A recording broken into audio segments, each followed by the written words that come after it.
This is a very interactive panel. Since we seem to have space in the room, can I ask the audience to find a partner, first of all, so that you sit 2 by 2? That was really intimidating. It is also intimidating. Come forward. Also come forwards, yeah. But come forwards and find yourselves a partner. Not everybody is obliging. No, I was...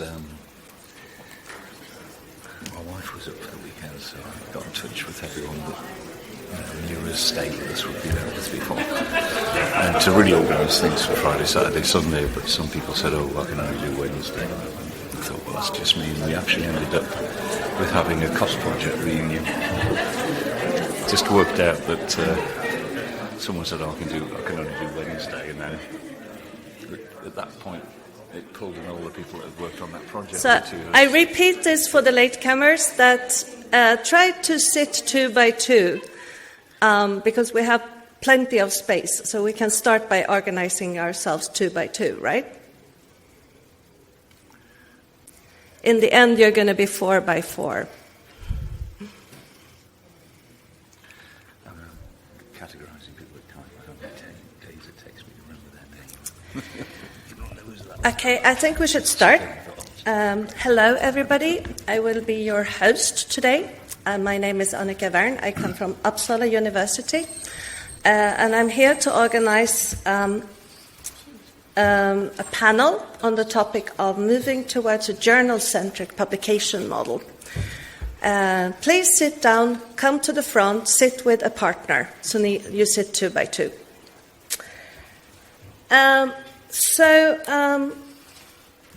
Let's just start with a little bit of context. Why do we do this panel?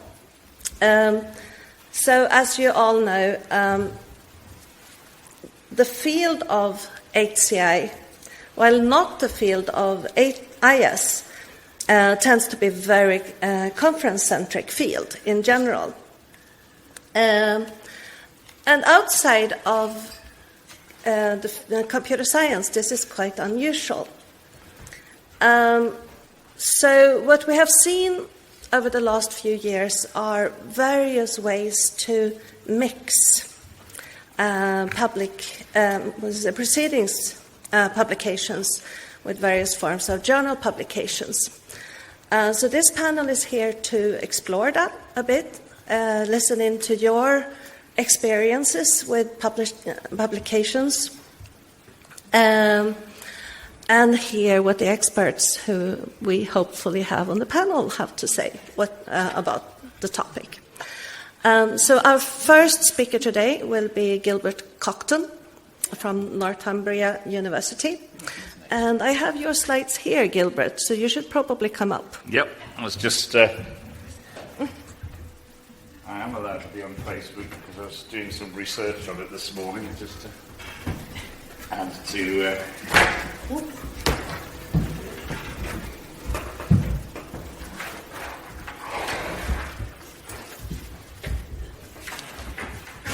There we go.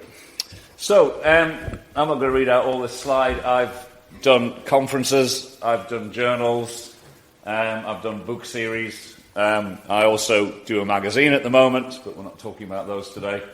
And I've been involved in the editorial board of EACS, which is Engineering for Interactive Computer Systems, which is on the Packham model. The other conference on the Packham model at the moment is CSCW, but there are 2 others on the way, ISS, which is, I think, an Interactive Services Conference, and Cliff Lamp confirmed that Group is almost there, and UbiComp, Julie Kintz, I've just got another one, just came in recently. So there's a steady move of conferences to this model, and the Packham model, the way it operates in EACS, is and all the multiple submission dates. I have looked online, and had a lot of questions that I thought I needed to get answers to be informative, but I've not managed that. So this was being debated almost 4 years ago, and it's a hybrid model. So there are 3 submission dates a year for EECS, and they've been chosen to align with the conference, but my understanding is you can get something into, the full name is PACM HCI EECS, so you have proceedings of the ACM and there's an HCI series, and within that there's a series for each conference. So my understanding is you can get a paper in there and not have to present it at EECS, in the same way that you can get a paper at Tokai and not have to present it at Kaye, but you get the opportunity to. So the dates have changed. So I think the thing about the PACM model is people are still working it out and there's a chance to influence it. But they choose things to give you time. If you submit on the early date, that will give you a time for a full round of review, rebuttal and resubmission in time for the EECS conference, which is usually in June. There's the final copy deadline is after the conference, which again has a further benefit of allowing you to take account of all those terrible questions you didn't want, and you've got time to go away and find out the real answer rather than the one that you gave flippantly on the day, to put that in. And then the other one is aligned with Kaye, to give you time to get things into Kaye. And I think for each conference these dates will be changed. I don't know if CSCW's just got a single submission date, but the thing is you end up in a journal, something that is down on the ACM library as a journal. You're using a journal template, and you don't have the page limits on content that you've got for a Kaye paper. So my view is that PACM is good and can get better. The thing to remember is that papers contribute to disciplines, and disciplines are discourses, they're not dead archives. If you can't make a contribution to a discipline that you do not understand and aren't actively involved in. And that discourse takes time, it needs to be fair and respectful, it needs to be open to challenge, and by having a journal reviewing model, you actually get that discourse going between the reviewers, and you've got a chance, if you want to, in a journal, to go over the reviewer's heads to the editor or to the associate editor. So I think it's a much more, generally, I think it's much easier, particularly with the load on Kaye now, for a journal-style process to be fair and respectful. And as I said, they can still carry on being involved. But I was first a track chair for Inter-Kaye 93, and I've seen the impact of the reviewing load on Kaye. I moved from the single programme committee to the parallel programme committee to subcommittees. And, each time we fixed the volume problem, all that's happened is the volume's gone up again in a way that I've got to be honest now. I don't see how, with the volume we've got, you can ever get fair and respectful discourses within the current timeline for Kaye. So I'm a strong advocate of PACM. Cliff Lamp's at the back. He's far more expert than me on PACM. I've just got an insider view, having done this on EECS. And my view is it works very well. But clearly that's a much lower volume conference than Kaye. So that's me done. So we start with 5-minute presentations from the panelists, and then we're going to go into the interactive part. But our next speaker is Kristina Höök from Royal Institute of Technology, who recently took over as main editor for Kaye. And should I help you with the presentation?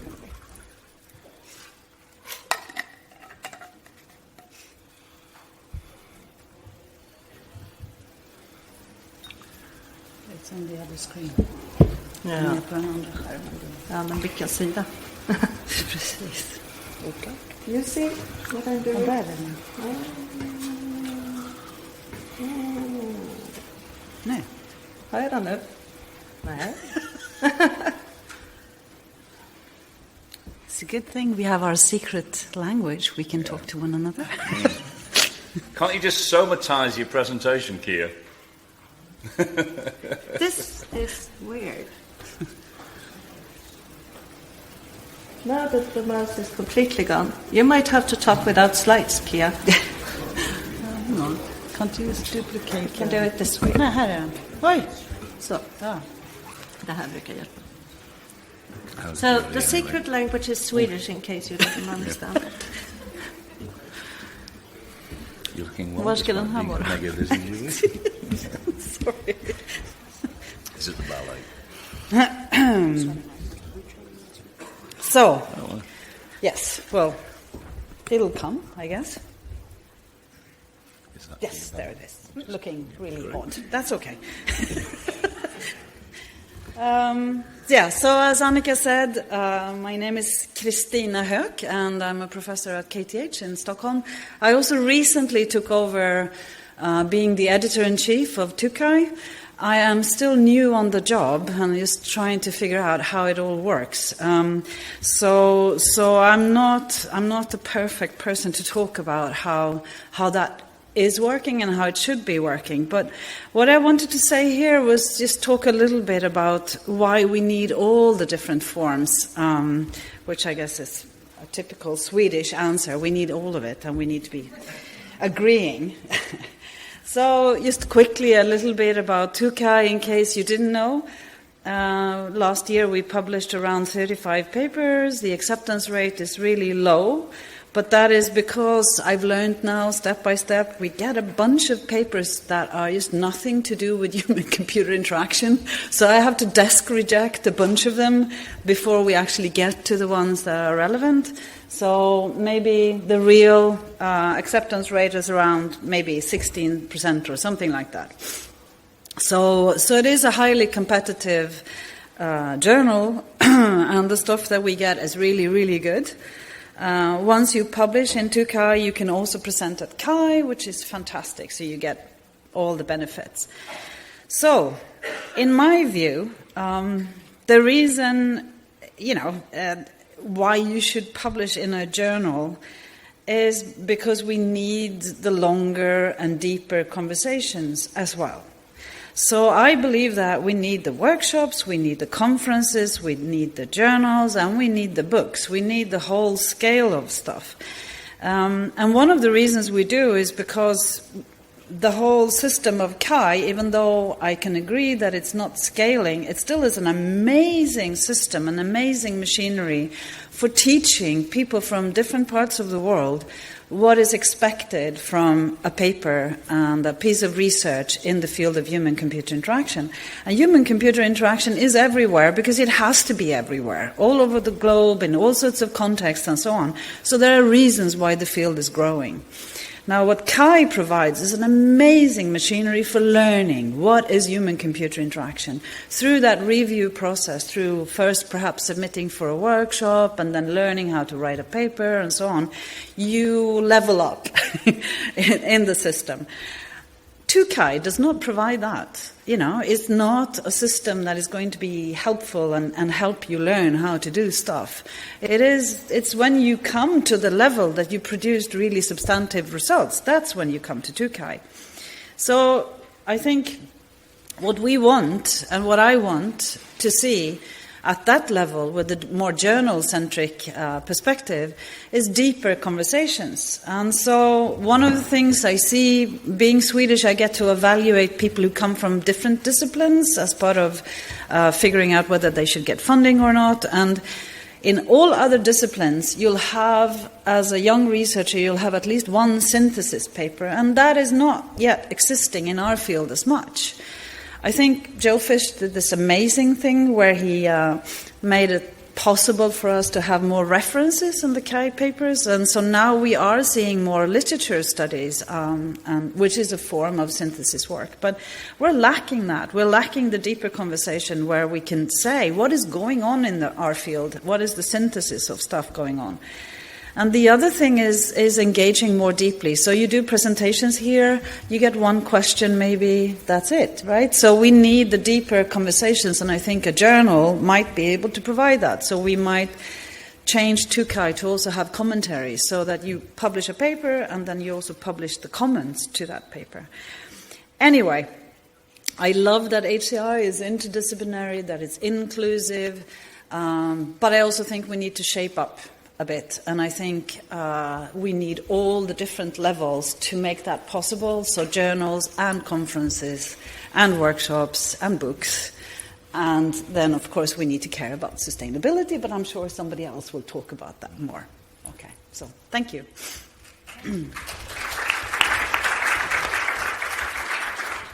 Our next speaker, thankfully, doesn't have slides. That's Jofish, Kaye, from Mozilla, who was general chair for the nicest Kaye I ever been to. So he has a good credits for this panel. Missed 2003 then. Until this one, yes.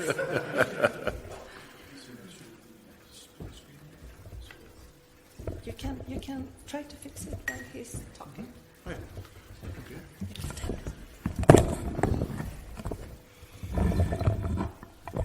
We'll put that there, quite tall. I think this is a very important topic, and I suspect you think it's important, otherwise you would be at some other presentation right now. I've been trying to understand the patterns in Kaye reviewing and what it looks like for about 10 years now. Like perhaps so many of us, I spent my time as the young angry Turk pointing out the obvious things that were obviously wrong, and thereby getting myself over time in the position where it was my responsibility to fix them, and then realizing, of course, that they're a lot more complicated than all that. We have some problems at Kaye which are about our remarkable popularity and our sense of scale, right? This year is looking like it will be the biggest Kaye ever, I believe. Hurts me just a little bit inside to admit that. I just want to say that. I believe last I saw they were still under the San Jose count, but only by like a couple of hundred, so I think they may beat us by the end of the year.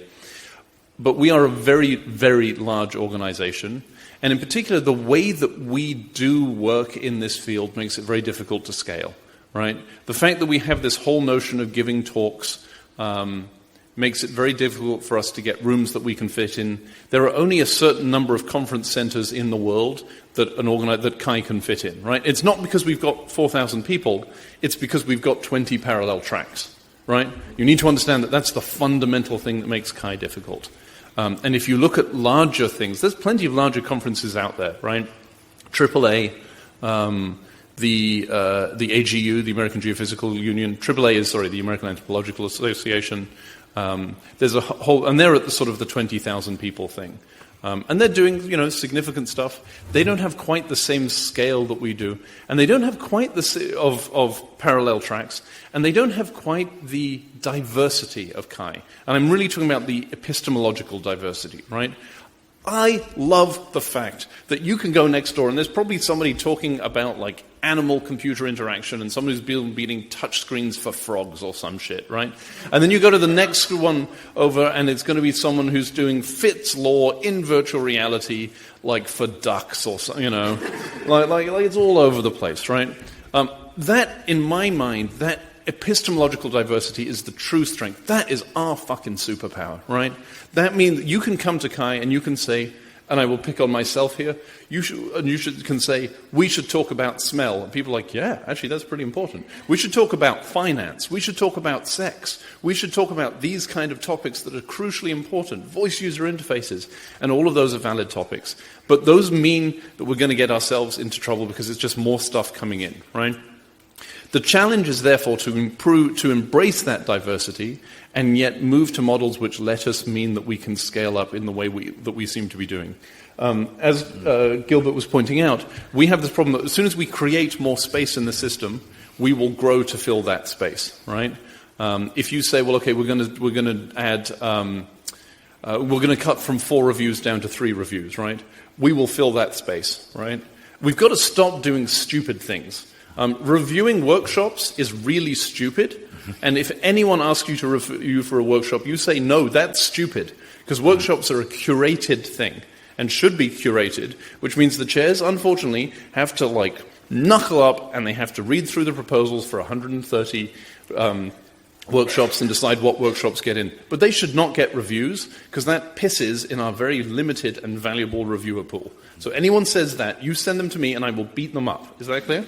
I'll help. Right. So, we do need to take opportunities to reduce superfluous reviews, but I think we may well get to the stage that we need to think seriously about readjusting the entire way that we think about presenting at Kaye, right? How much? Yeah, okay. I'm getting right down the bottom, right? Right. If we look at things like the AGU, they're moving to an entirely poster-based presentation thing. I think we should be seriously considering that. We look at the journal publication process has the great advantage that it allows revise and resubmit, and that's what I love about the CSCW process as well. The interesting thing to think about, let's say you have a paper that is suitable for CSCW and suitable for Kaye. If you submit it to CSCW, because there is an opportunity for a thorough revision, your paper will be better than if it was published at Kaye. Right? That's what revise and resubmit means. If we believe it is important to have the best papers we can have at Kaye, which I think is a legitimate aim, and it's kind of hard to argue that we shouldn't, that means we need to be thinking of moving to a revise and resubmit process because it produces better intellectual knowledge. Yes, it's more work. Yes, we're going to need to address that more work. I love the fact that we had the first fully virtual PC this year. This was an experiment that was started in 2016. We had one subcommittee do virtual. That's important because it means that we can scale up, right? If we've got to fly people to some place, that's very expensive in all the ways that we all know it's expensive, right? Moving to a virtual model means that we can scale up. We need to get better at it, right? The current model is not actually very good. No one's like, boy, I love virtual PCs, they're great. They really make me feel healthy, right? We need to get better at that. We need to find ways to do that work asynchronously. We need different ways. But I think we need to embrace this for the future of the conference. So, thank you all very much. I'll stop talking because Annika's desperately trying to get me to. And I look forward to this discussion. Thanks.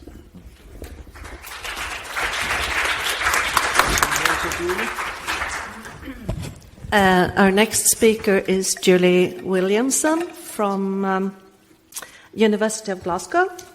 And if Jofish is a big fish, I think Eleanor... No, Julie is an even bigger fish.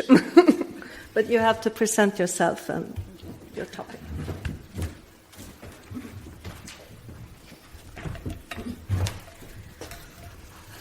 Brilliant. So what I wanted to kind of talk about was a bit my trajectory, how I kind of got to my opinions on publication. So when I joined the Future of Computing Academy, my main remit was all around thinking about how publishing is impacting our kind of lives, and especially for early career academics, and thinking about what's that future going to mean for us as we progress through our careers. And a pretty common theme in that area is that publish or perish is terrible for academic careers. It's terrible for our mental health. It's probably not even good for our the quality of the knowledge that we're generating.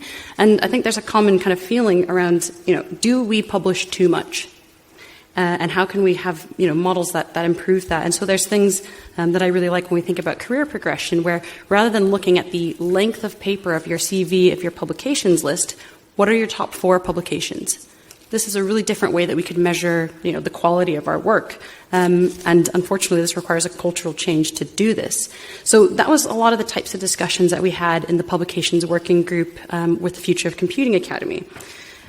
I'm thinking about kind of that impact on knowledge generation as well, more broadly. And the kind of question that was coming up in my mind this morning was, when we think about conferences, is do we publish so we can go to the conference? Or do we go to the conference because we publish? And this has a really different implication for what types of things we're putting in the papers, why we're coming here. And if we just want to put out some paper so that I can attend Kaye and I can have meetings and I can meet people and I can experience things, what's the value of the publication that I'm producing? It's a different kind of model, and it's something that I definitely see in our community. And so I'm wondering, what's the value of the proceedings if the purpose of the paper isn't around generating excellent knowledge? So it's a kind of issue, and I do think it's a bit of an odd statement for someone who is so heavily involved in publication volunteering, but I do think we should be publishing less. And a journal-centric model is kind of one way that we could think about a different format for things that we're working on, and things like PACM, where we have these journals that sit somewhere in the middle, is a really great way for us to think about how this impacts the nature of a conference, the value that we put into the conference, and the types of activities that actually at a conference support the community. And whether that's things like paper presentations, or maybe it's something new that we haven't thought of yet, we need to think a little bit. The PACA model gives us a chance to trial this with different conferences and look at how this impacts the purpose of the conference, at least perceived by the community, or what value we find in them. Because I think we all feel Kaye is valuable. That's why we're sitting here, right? So I'm really interested to kind of think about how we might publish fewer and more substantial papers, how we might reflect on things like our peer review process. Pretending that it's this objectively correct thing is a fantasy, maybe. And so we need to think, how do we review? How do we review our papers? How do we generate content? And a journal model has a lot of really interesting options there. And so it's things like that this volunteering makes me really excited about, because something very boring, potentially, like the ACM policy on pre-publication review, is actually something that has a significant impact on your experience as an author submitting papers. And so we need to make sure that those policies are reflecting the values of our community, and that's why I think policy work is actually very exciting. So I'm happy that we're having this discussion, and there's such a range of different kind of people around the table here, and so I'm looking forward to see what we'll come up with.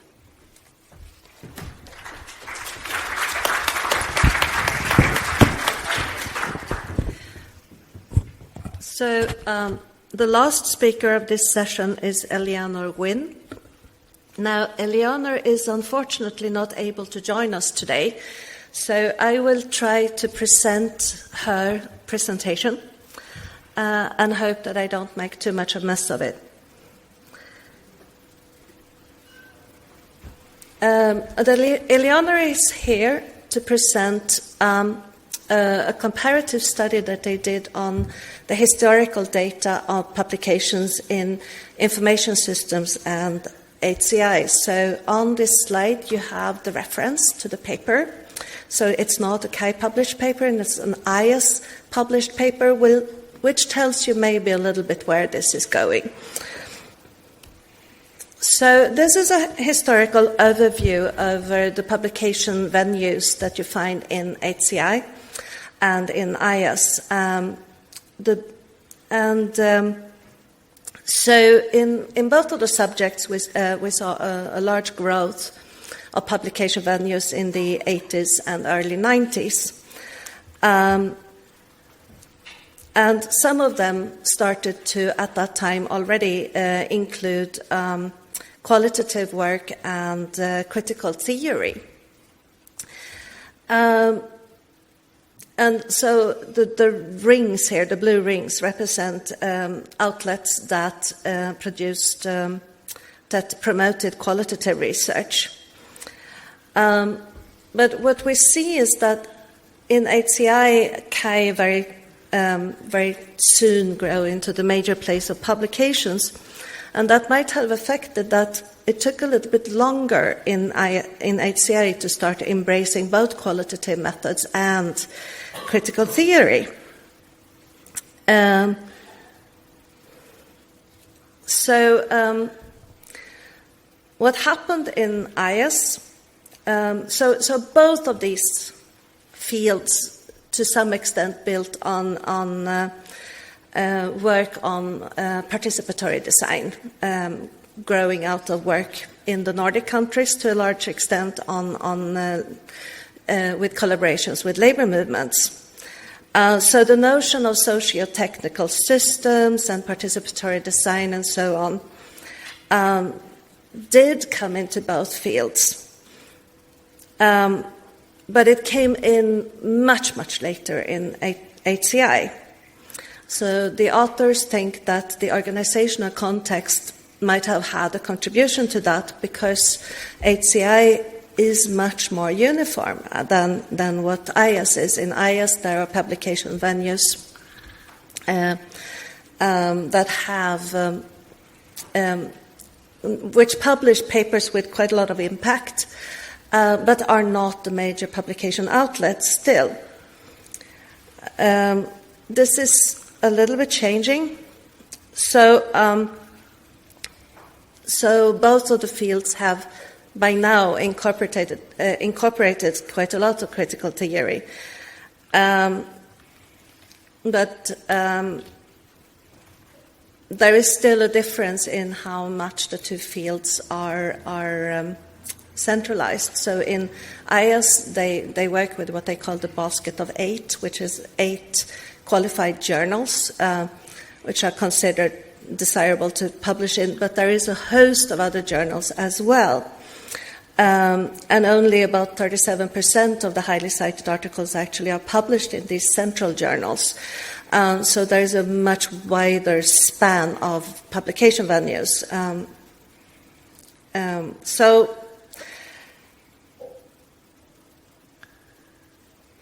there is a risk that having a conference like Kaye constrains diversity in what can be published, or at least delays new trends. And this goes a little bit against what Jofish was talking about before. So this is we'll see where we go with the discussion, right? Anyway, that's what I can present on this work. Thank you. I did make a mess of it, didn't I? We are going to go on to the discussion part.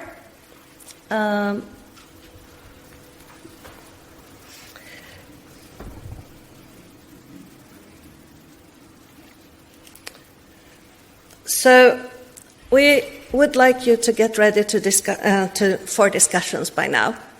So first of all, do you have a partner? You are in pairs.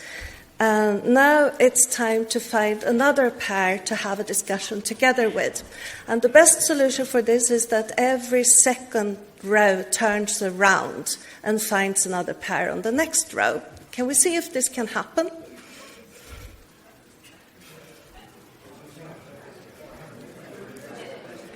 And if you're 3 on the same, no, that's 4. That's fantastic.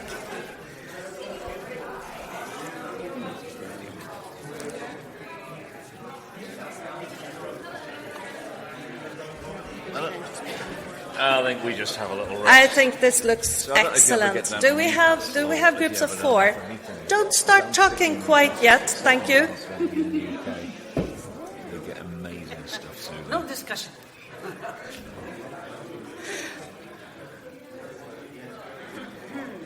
What we will do is that we will pose 4 different questions to you, and you will have a chance to discuss them for approximately 5 minutes. Thank you. And then every group gets to submit an answer, or several answers actually, to a back channel. So we're going to use Slido for this. I hope that every group can find somebody who can access Slido. The hashtag is Kaye 2019. Is this reasonably clear?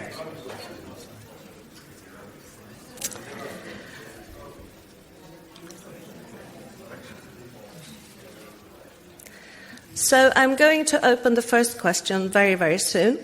It looks like this.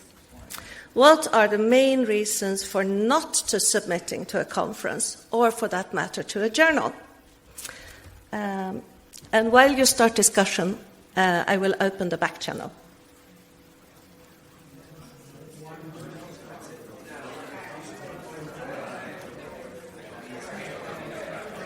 The poll is now active.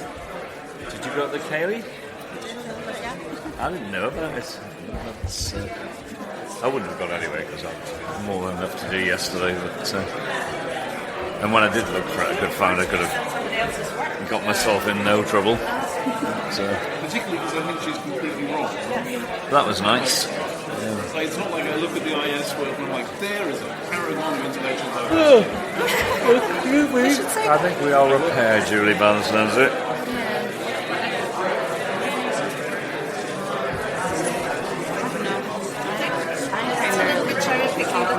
Me too. External factors like reference, Organization theory. Yeah. I used to always do conferences just because of the deadlines. You know, I didn't do it for good reasons. It's just that I just, you know, if I've got a softer deadline, I just miss them, whether it's a chapter in a book, or, you know.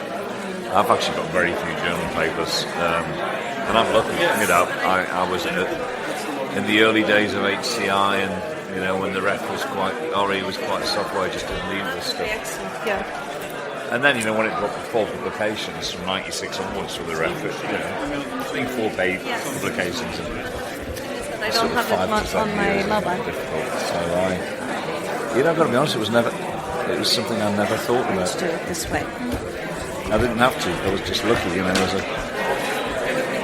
had a chair at 38.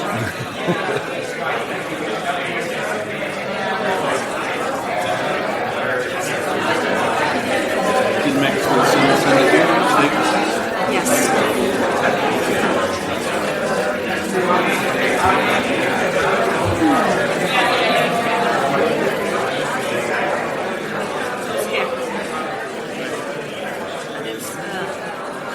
Thinking of my journal papers, a lot of being co-authored with somebody else that wanted to put it in a journal. And what's more, we knew it would, well, we either knew it wouldn't get into Kaye, or we know it hadn't got into Kaye.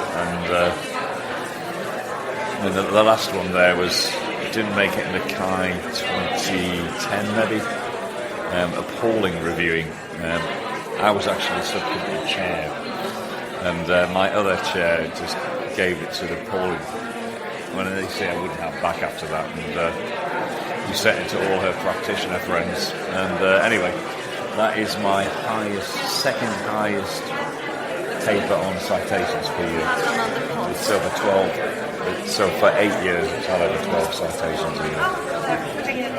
I've already got one more, which is a Nordic High paper that's had 15 a year for 13 years. So.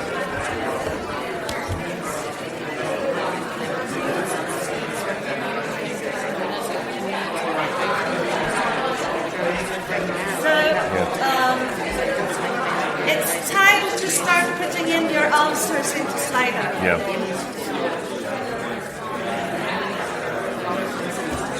Yep.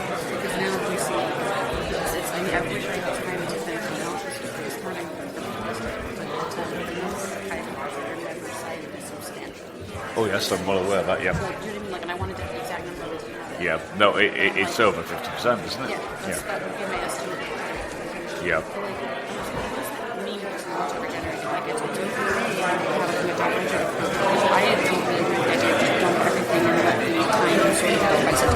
Yep.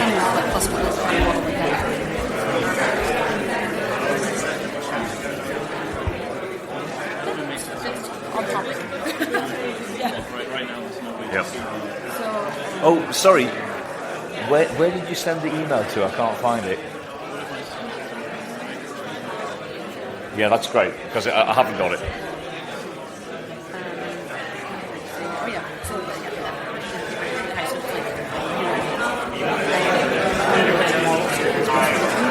You could do something where you say everything that is legally cited. Yeah. And then if nobody ever cites it, there's your answer, right? Yeah. I wonder what that. Yeah. So we have about 30 seconds to wrap up the discussion and enter your answers.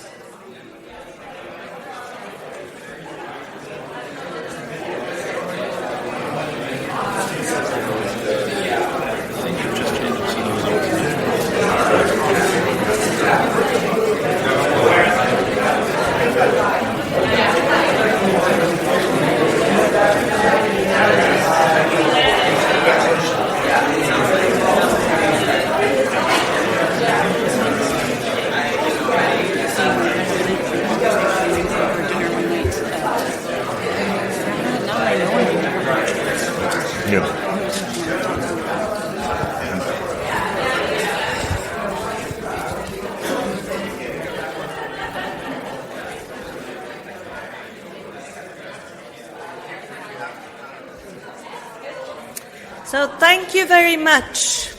Please be back with me for a moment. So we're going to go through the answers a little bit and ask the panel to reflect on the answers. And then in this reflection discussion, I would like to teach you a couple of hand signs. So the first hand sign is this one. Do you know what it means? Agree. I agree. Because we don't need people to tell us in words that they agree. You can just do this one. If you don't agree, or if you want to add a perspective, there is another hand sign. It's also very well known. It's this one. I think we have a student volunteer in the room. Yes. So what you need to do is that you have to pass the microphone over to that person really quick. The microphone is hot. You cannot hold it for long. So if it passes by you in the way of going to somebody else, just get it off as fast as possible. Okay? So here we have some answers. So the first answer here, some answers here relate to what is valued by the department. I wonder if I can get this up larger. But some answers here are what is valued by the department. Here we have the binary decision. There is no dialogue. But also, do we travel? If it's acceptable to industry, page limits are problematic. You do want to present, having money, lack of the time frame. You don't know how long it will take when you submit something. And the price. Career issues.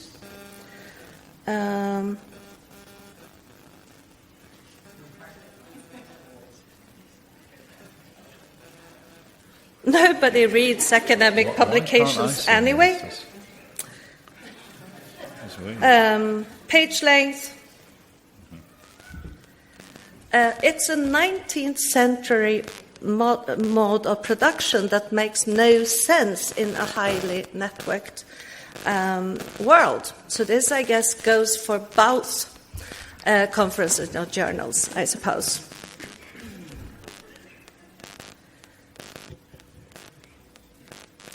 Conference deadlines make me write. I recognize that one, right? Mm-hmm.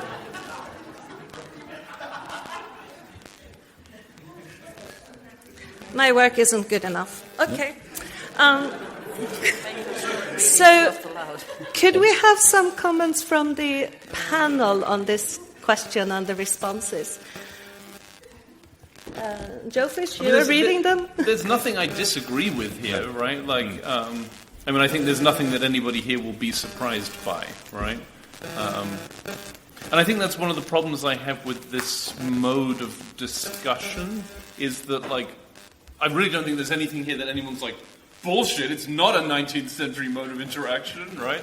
Like, well, actually, it's a 17th century mode of interaction. Can I warn you all now that there's a historian in the room?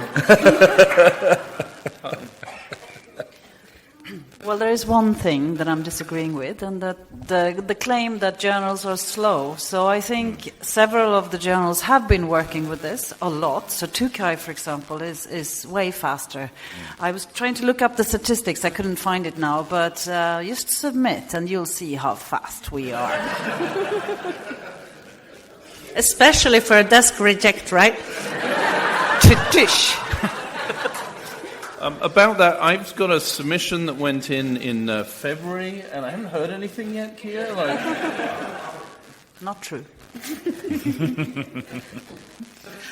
So we're ready to go on with our second question. This was a little bit of a warm-up, Sorry, right? can I just add one thing there? CS journals are slow.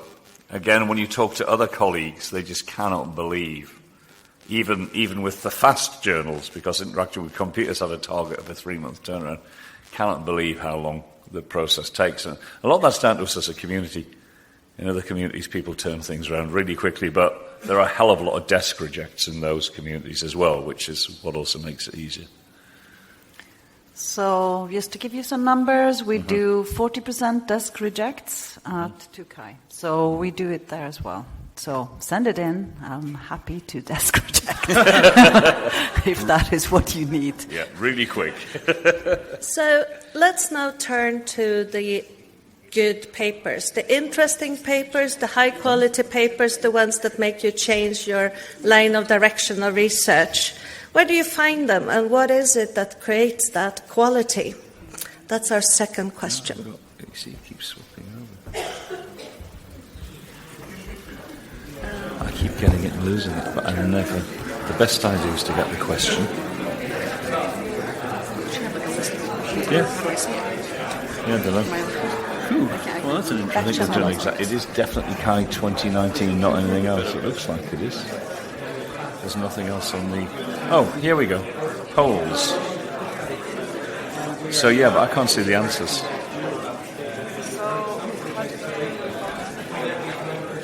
And I used to have 13 against that before, and it's gone now. There is a time slot for that, but and we can also speak a lot. Give in. Are Are we on B now?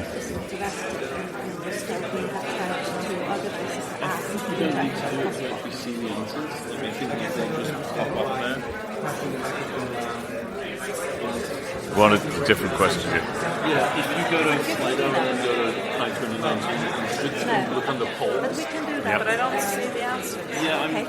Sorry. Well, that's the next question. This is question 2. Got a new question now.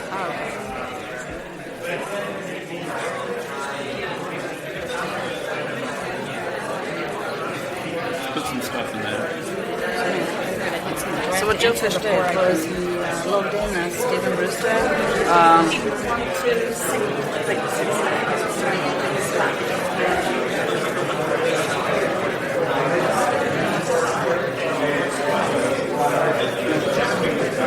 Like, can they see the answers? That's why I need to show them on the screen. Why? I don't understand, because it says results are visible. Why are they not visible? Like, because they should be able to see them. We should be able to do that, right? Yeah, so I mean, what I see, I think back over some of the best provocative Kaye papers over the years, like Durish's Implications for Design, Benford and Gaither's Ambiguity as a Resource for Design, Daniel Folman's brilliant 2003 one on design research. I have not seen anything. I don't think I've seen any paper that has really shook things up for the last 10, certainly for the last 7 or 8 years. I can't name one really provocative, well thought through Kaye paper since we went to subcommittees. I mean, it's Apart from mine. Yeah. but that's there's something to do that I see in where this comes from. This is a no one bullshit remembers that's the kind Stephen of Doctor happened. Is that somehow the importance of the Kaye Yeah. so important. Make a break, So yeah. So go to This is Slido. your one shot year after year. You need to get a Kaye paper every year. I'm not going to submit some crazy thing that I think Yeah. is very likely in the noise or process. Just go to Slido.com and Yeah. I'm not going to submit that. I'm going to may sit not be with my worth the Fitz Law one and a stats Yeah, in it, which sure. is Maybe boring easier and to I don't have look any at impact that. on the field, right? Like, No, absolutely. And so there's this like safety thing that I think is like correct in. It has. And I'm just wondering if the subcommittees have actually caused that. I don't know if it's the subcommittees that cause it. I think it's the thing is that as the review process scales up, noise in the process gets worse. I think this is just, the noise in the process gets worse. You have fewer time to actually discuss anything. Do you know what I mean? Because it's, Yeah. I mean, ACs in my subcommittee this year had something like 22 Yeah. like, Terrible. can You you can't. meaningfully even look at 20? And No. then we discussed, over the course of 2 days, we discussed 300. You're about to push that out. It's like, we discussed 300 papers. I think it And was. it's like, I tried really hard to make it something quite specific where we actually didn't discuss the ones on top. And this was hard. This is like, we established people in the community. I had said that this is an accept to stop speaking. You need to stop speaking right now. Like, because that's I don't know how many subcommittee meetings you've sat in where someone's like talking for 10 minutes, I recommend accept, and then you just accept. And so I had to stop that whole part of the discussion, and so we couldn't discuss The borderline ones, yeah. And the thing is that just goes away more and more as it scales up, and the noise becomes worse and worse and worse. And then people say, well, I want something that's got a better chance of being accepted, not something that's a better paper. Yeah, We exactly. can't predict. Like people And I just have, yeah. Can't predict. No. And I mean, I'm lucky enough to not having had to change from here. I put a pretty risky paper in this year. ACM Pretty much got rejected on the whole. I mean, the reviewers' comments really only referred to the introduction. I don't think they read beyond it. Well, they may have read beyond it and just not got it. But So, if you haven't put anything into the response, please do that now, and we have another minute. But my younger colleagues just put so much effort to getting it right. And I've got to be honest, all of my colleagues, were quite a high volume of Kaye paper at University of Northumbria. And it's good stuff. It's not stuff I can see generating hundreds of citations and reshaping the field. Most of it's an example of doing something really well, probably better than other people in that area. But. So I think we're coming to a close here in the discussion. I think what we're getting here is a very big mix. Some people clearly prefer conferences, others prefer journals. But this is very interesting. It can be easier to convey provocative ideas at conferences. There is a performative aspect. Google Scholar is another answer here, and that shows a little bit how our publication models are effectively changing today.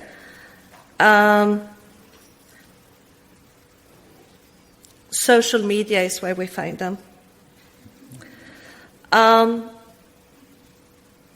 The interesting papers turn up in conferences, the good papers in journals is another one here. It's just not true anymore. I'm sure it ever was. There's a worry about quality control.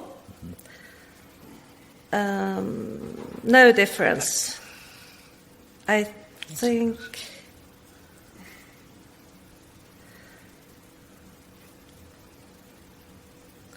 Sometimes the most interesting or important papers come from journals outside HCI. I would agree with that as well. They end up all over the place for a lot of different reasons.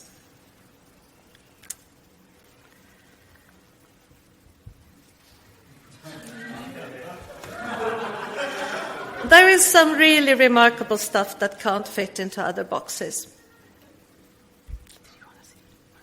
And I find them in PACM HCI, so that's a tribute to Gilbert's comments earlier. So here we have a collection of responses and reflections, and I would like to hear what the panel has to say about this. Well, just a quick meta comment perhaps is that these are different sized results. So depending on what your result is, it might make sense to do a whole book, or it might make sense to do a workshop paper.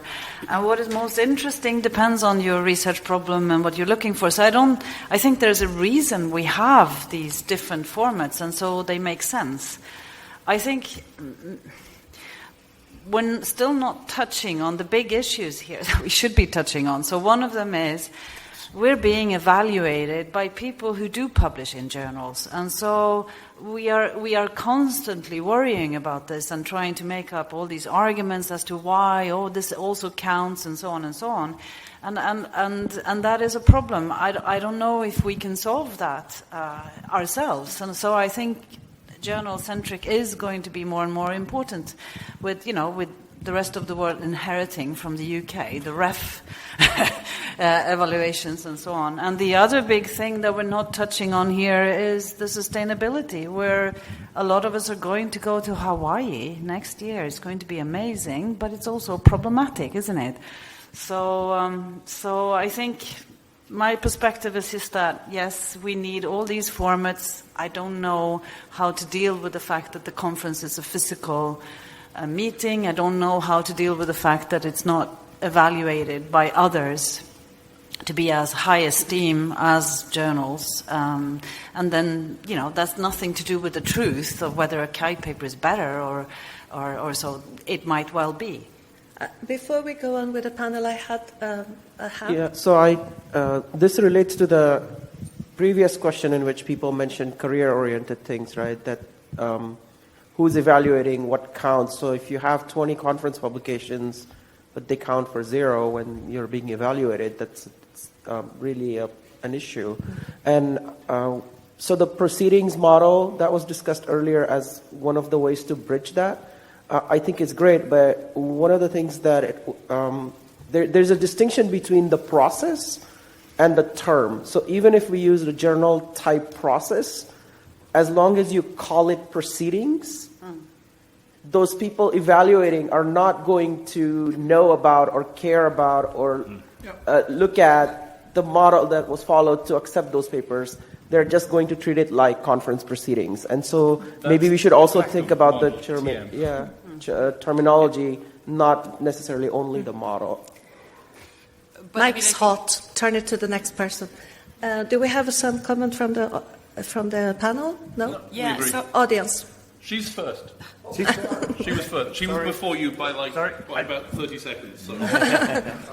All right, yeah, so I also agree with what Kia said, right? So I think... Introduce yourself, would you? Oh, I'm Stephanie Müller from MIT. So I think these are all great questions, but I think the issues are much, much higher, right? And the question is how do you prioritize, right? It could be evaluation in tenure process or hiring committee or whatever, right? It could be do we want to be a happy community with no mental health problems, right?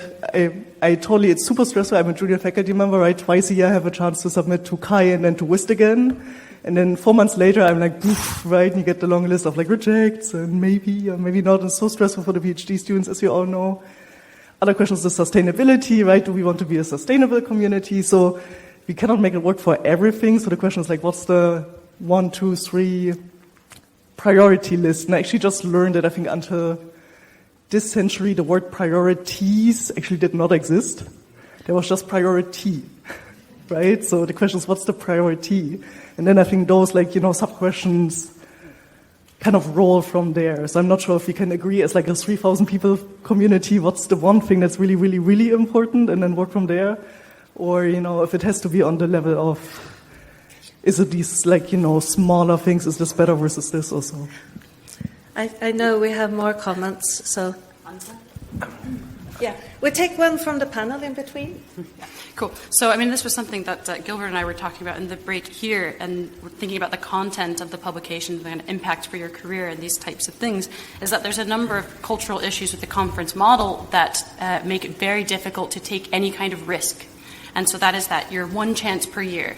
Are you going to publish your kind of slightly crazy idea that you don't know if this is really exciting or if people are going to like this? Or are you going to publish your kind of boring thing with traditional stats?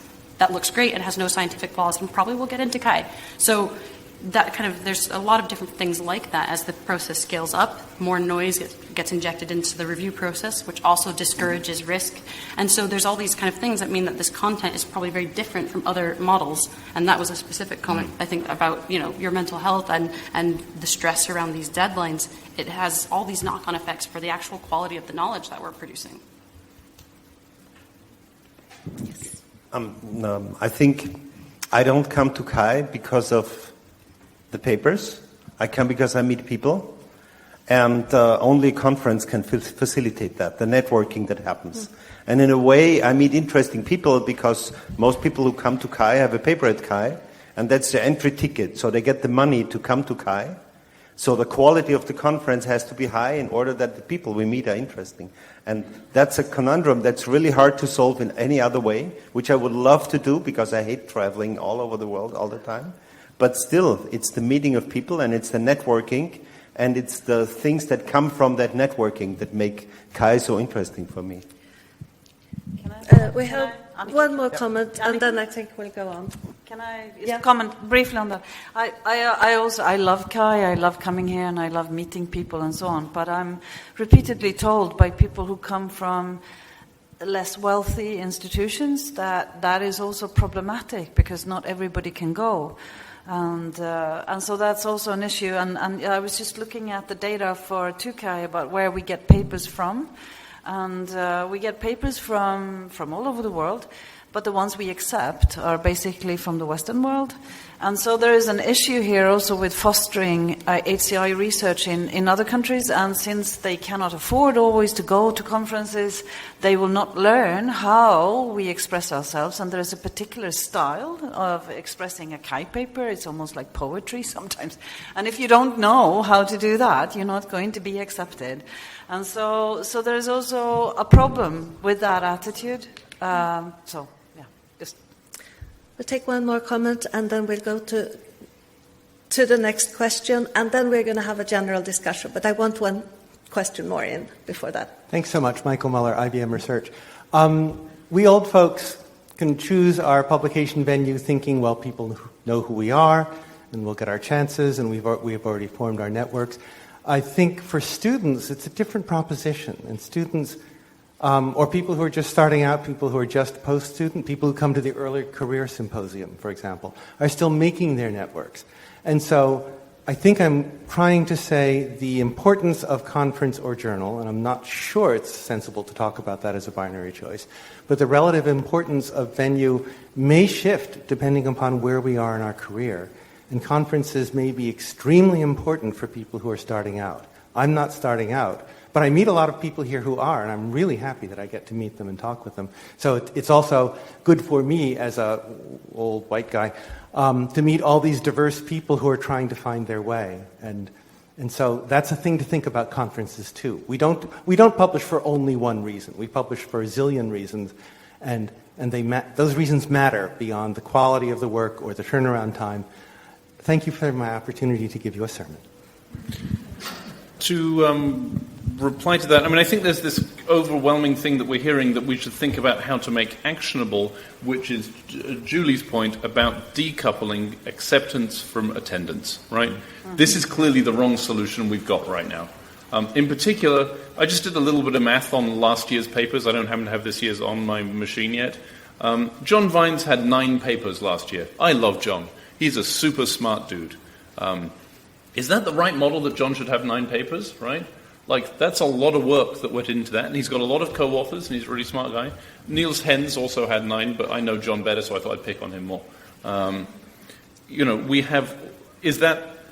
To me, that's a problem where we've got some commons that are not being used appropriately, right? I'm going to make a proposal that I'm not even sure I believe with, which is we should say that everyone should be on no more than 1 paper per year. No, I know. I'm trying to stop. I can actually comment on that because can I half agree? Yeah. we had. I was chair for the DIGRA conference for many years, and that has been a principle at DIGRA that you can be on no more than 2 papers. So this happens in other conferences. I want to end with this question. So we have talked a lot about the fact that we are loosening up the relationship between conferences and journals. But think about how would that work the best for you? What kind of relationship would you like to see between conferences and journals in a hybrid model? So take a little bit of time. We're going to keep this question short because I want to get to a general discussion on everything we have talked about. But it would be really good to tap your brains on this one.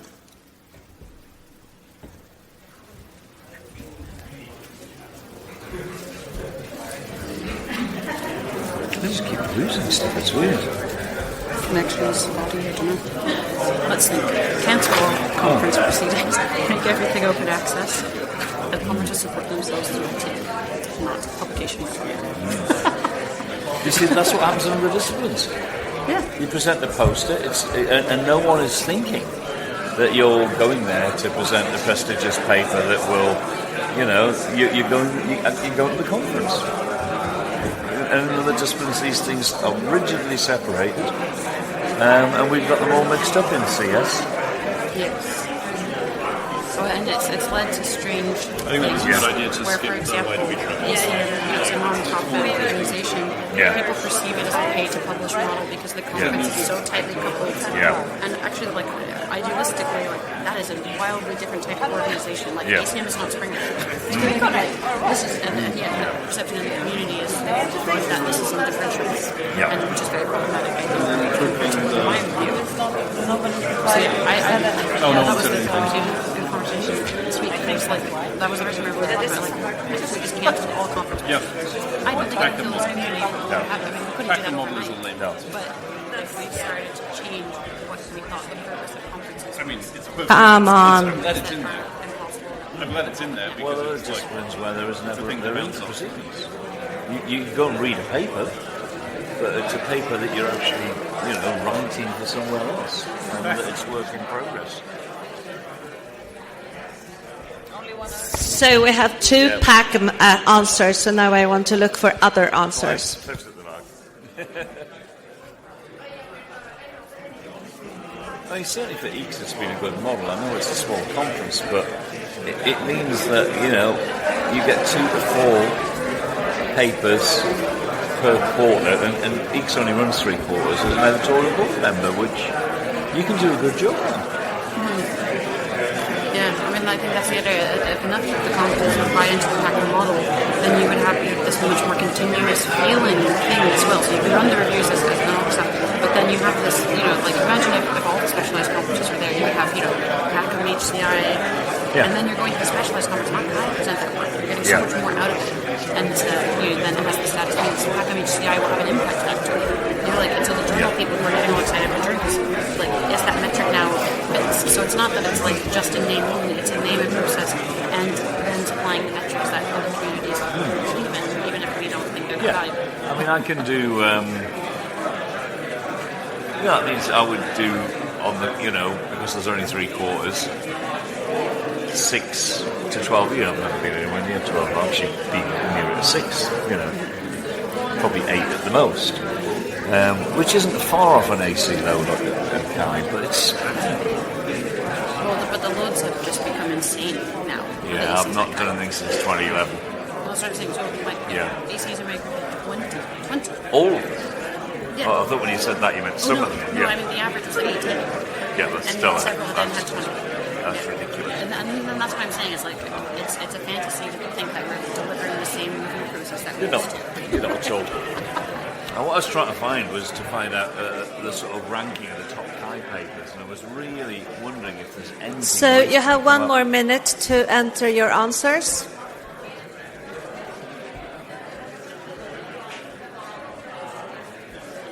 Yeah, that one sounds like what are conferences in most of the fields.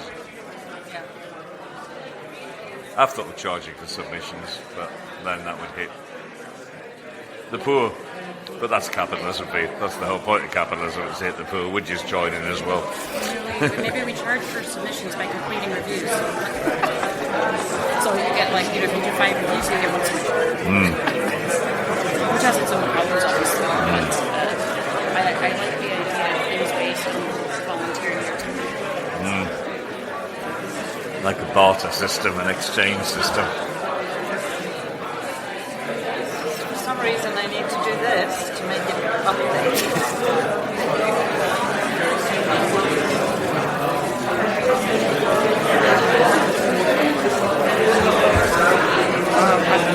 So charge $500 for every submission after your second review. That's fine.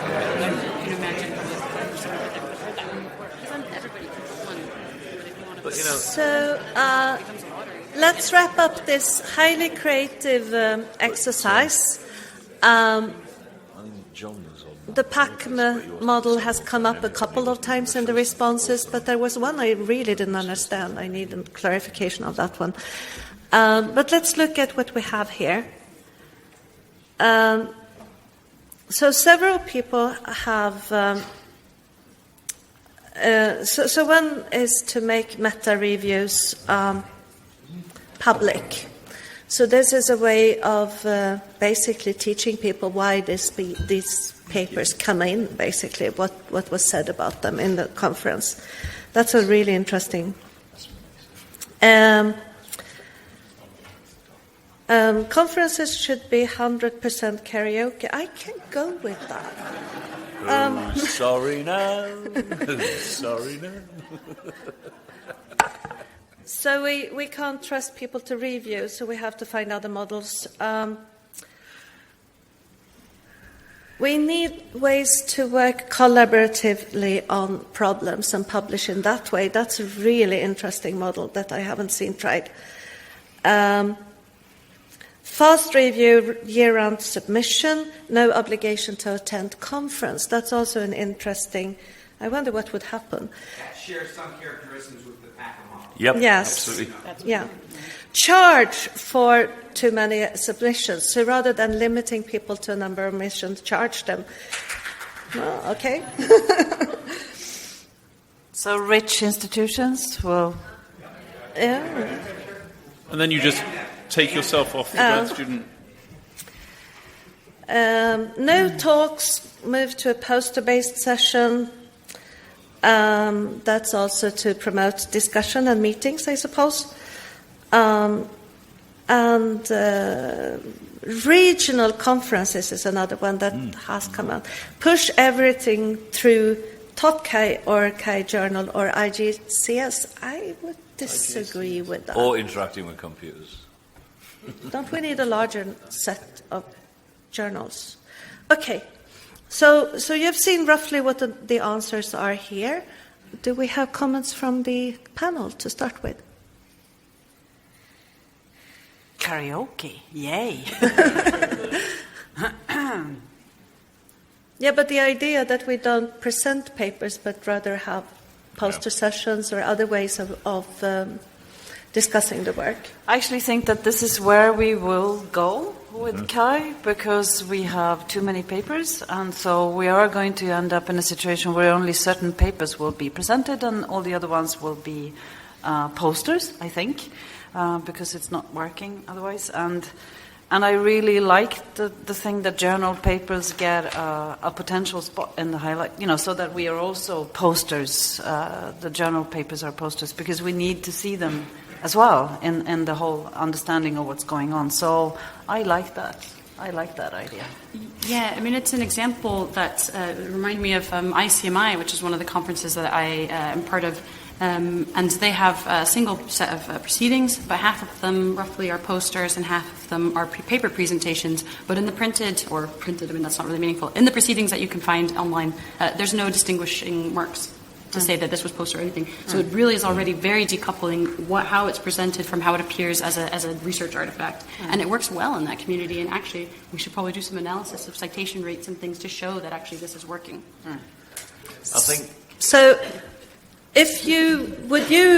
Let's see a show of hands. How many would go if there was only a poster presentation and not a session presentation? Yeah, almost. Is there somebody who wouldn't? A few, yeah. So generally, I think this could be, at least with this group, a way to go. I mean, there are entire disciplines where this is standard. Yeah, it is. All of geophysics, right? Which you can't really look at and be like a bunch of slackers, right? Like this is a legitimate approach that other fields do. I love going to talks. I love giving talks even more, right? But we're going down. We went from 20 minutes. We're now going down to 15-minute presentations, including questions, right? Like.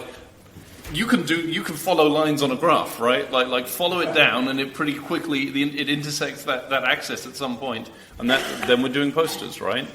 It's also this thing at this conference in particular. I don't know why I've just missed out on all the papers I really wanted to see. If they had been posters, I would have been able to go around and talk to exactly those ones that I wanted to see.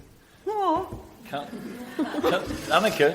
Can I just comment? I've been involved in the late breaking tracks, and we went through this. We went through having short talks and posters. We went through, for Interact 90, just submitting to a late breaking track, and it was jury as to whether you got a talk or a poster. And for the people that put their hand up and say, I wouldn't come if I didn't get a poster, nobody dropped out because they'd been given a poster when they wanted a paper. So we've been doing this on the late breaking tracks, which is now 100% posters, and has been for a decade. There's a comment in the back. I'm holding onto the microphone. Where is the It's okay if I go microphone? first? And I think that I think Schumann has been trying to say Schumann's something been Positive. for a patient. long time. Right. Yeah. I've never seen Schumann be this patient. It's awesome. I apologize, I came in late. This probably already been talked about before, and I certainly have talked about this, and many people other talked about it. Kaye is actually very, very successful. It served us really well, and we all have contributed to that. Fewer of us have contributed more to the journal side. But the real challenge is that this model does not further grow, and that's where at some point we just have to switch. Yep. To become mainly like other fields. Namely, the main conference of the field is a convention, not a publication manual. So the conference, like as we say, for many years now, you cannot be settled in any track because there's so many other tracks. It's also interesting. It's always a struggle. So if all the talks are invited talks based on 3, 4, or 5 journal papers, so to give an overview of a trend. That way, it will be much more interesting to me as well, because I'm not familiar with all the Kaye subfields. I'll be interested in the overview talks of other topics that I'm not pursuing. Also, it'd be much more interesting to practitioners. I think Kaye has a real problem. Like Google has maybe, I don't know, I'm guessing 2,000 UX people, perhaps. The number of Googles come to this conference, maybe 50. So it's not that interesting to them. It's all a lot of fun for us, but it's not all that interesting to practitioners because, it's just so further grow the field. We need it to be more like a mature. Just a super quick comment on that is also that we're not increasing that much in participants. It's 3,800 people this year, which is fantastic, but it's not like we're generating that much more income every year, and the conference is still growing. So the cost of the conference is increasing way faster than the income. And so if there were more practitioners coming, then the income would grow, and then if we had fewer parallel sessions, the conference would not be so expensive. It's super expensive now. No, I've been approached about 2021 in Asia, and they wanted more locals to come to the conference. They wanted hopefully we'll reach 4,000 people by then. But the question is that there's not that many people in this kind of research field unless we reach out to the practitioners. The UX people who actually practice UX research and design as their job. They wouldn't be interested in listening to each individual techniques or some fun exercise. They really want to know the trends and things that can be consolidated into knowledge that they can use to practice. So that's good for us as well in the long run. It's just that will push publication to journals. And conference is just a convention. Maybe there's workshops, more topical, poster-based or something. You can still exchange ideas with your very close colleagues. That's all fine, but it's not a credit system in terms of given publication record. That would be the way to go. Yeah. I'm sorry, I have to pass the mic on to somebody else because we have time for 2 more comments before this session is over. Can you? Hi. Can you see who is next? Yes, I can. And then after it's you there. Yeah. No, behind you. Sorry, I don't know either of your names. Hi. I'm Anna Spa from Northumbria. I think there's a fair point in the super specific case studies that are presented at Kaye, and I think I sit in a lot of methods talks, which are very interesting. But I think if we can combine more papers in one session. Focus less on presenting the individual cases because we can all read the papers. We're all saying you can read the paper for more details. Remove all detail and have all panel discussions or a setup that works for everyone because I can imagine not everyone wants to present or be in a panel discussion, but have 15 papers in a 1.5 hour time slot. And I think that works, and then you can come to greater, higher themes and be more, more ready for UX in industry. Sorry, the last sentence didn't make sense. But that's a good point. Could we pass the mic on hot to I will say, by the way, in response to Schumann's point and to your point, I'm not convinced that we should be necessarily aiming to reach out to UX in industry, right? That is a perfectly valid field, but I don't necessarily feel it's the right one that we should necessarily chase, right? Like I'm perfectly willing to, I think they should do stuff. They do stuff. That's great. I mean, I'm kind of part of some of those things. But I think it's legitimate to, there are developer conferences, right? We don't necessarily talk to them, and that's okay. Pass the mic to, I'm sorry, I don't know your name. Hi, Sharon Ovey at Monash University. I just want to sprinkle a few comments I think that have not been highlighted yet. One is that we currently are facing a reviewer crisis, a huge meltdown, and it's resulting in journal time lags, which maybe Kristina hasn't seen yet, but she will. And one issue in going to the PACA model that must be resolved is if people submit anticipating a re-review, and we do a three-person review and then another three-person review, and you've got 3,000 submissions, then you're going from needing 9,000 reviews to going to 18,000 reviews for Kaye. And I think that to be sustainable and responsible, there needs to be a resolution to this tension point in the PACA model. Now, that might be reducing the number of reviewers and vetting them better. It might be having more venues that we don't review workshops, don't review late breaking, let people just come and do posters. But we need a solution. The second point that hasn't been mentioned that I think is important is there are tremendously conflicting interests. You got junior people who just want to pump up their resume with a count, and they just want easy publications as fast as they can get them. I mean, frankly, that's what's going on. And then you've got other people, readers, so that's submitters, writers.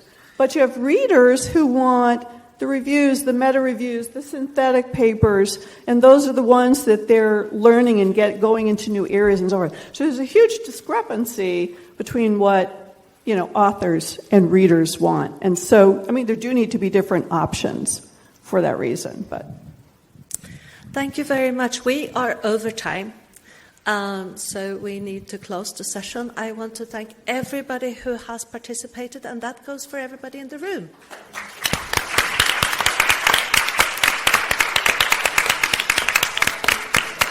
And I'm sure you can catch up with our speakers. I don't know, and I just, because someone else is actually doing this meeting, so I just wrote to them to check that it's actually in.